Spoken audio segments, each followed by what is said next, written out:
अरे का बुझला? अरे सब बुझतानी। मीरगंज भोरे में छोड़ दे पानी, पटिया में तोहर लुटाई जवानी। बेलू नगरिया मेरवा बजरिया दिमागे के ढीला हो।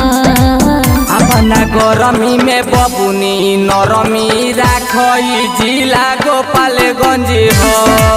अपना गरमी में बबुनी नरमी राखई जिला गोपालगंज हो।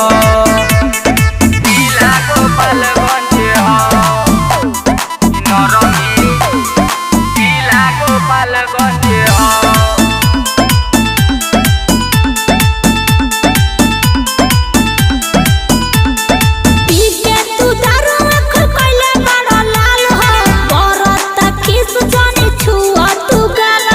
अरे तनी बर्दाश्त करो।